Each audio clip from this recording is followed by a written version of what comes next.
are like the Grinch that stole Christmas. We never voted for a deal, we voted to leave.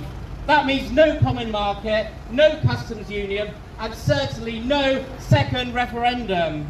It was supposed to be enshrined in law, but they just make it up as they go along. Our MPs are willing to spend 13 billion, that's 13,000 million of our money simply to get the EU to agree an extension. They think they can send these money to these gangsters while our police are underfunded and our kids are getting stabbed on these very streets. Our local councils are being starved of money and hiking our council tax. Our hospitals and AE departments are in chaos because of the lack of cash. We have food banks, poverty and ex-homeless. This is a national scandal. It is no longer about Brexit.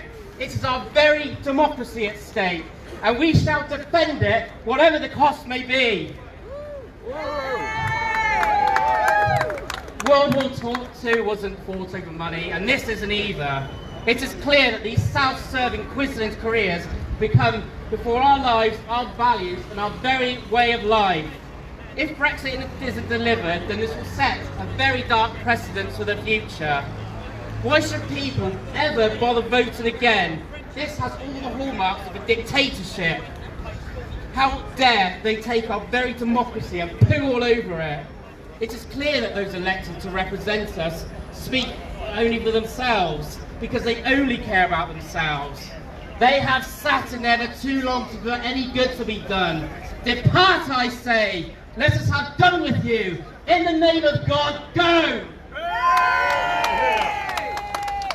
It is time we, the Yellow Vests, came together of all races, cultures and religions to stand up and rebel against the corrupt elite who do not care for you or I. They only worship the god of money. Our brothers and sisters in France have been inspirational. They have shown us what it takes to rebel against those who are out of touch. They too are fed up with mass uncontrolled immigration, globalisation that has destroyed the very fabric of our life. Well, it's not actually immigration, it's an invasion, and it was something that we've never asked if we wanted. Yet if we challenge things like this, we're branded racist for simply expressing a concern. In these Orwellian times where the freedom of speech is closed down by the Gestapo and people are thrown into Facebook jail for simply giving an opinion, it is very much like the novel of 1984. But this is being implemented as a user guide. We need to encourage free speech as long as it doesn't incite violence. Otherwise, people will bottle up feelings and they'll come out in violent ways, such as the terrorist attacks we see. We must remember that there's far more in life than paying bills and dying. Our very human race is in decline due to those who value material possessions and value money more than precious life itself.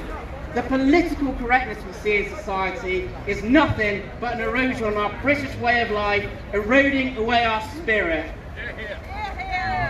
We the people are the ones with no real power, hence the country's anger and frustration, especially now our democracy is diminishing. Only a revolution will overturn such powers that prevent the people's will being acted upon. We have seen this in times of history before, such as Wat Tyler when he led the Peasants' Revolt. It is now more important than ever to wear the symbolic yellow vest, to put all our political differences aside and ensure that democracy is restored.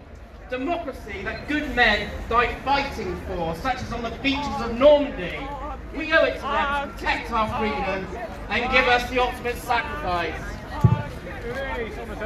May this be the day to the start of the revolution, to take back our country and protect it for the many future generations to come. Ladies and gentlemen, let us now stand united and take back control!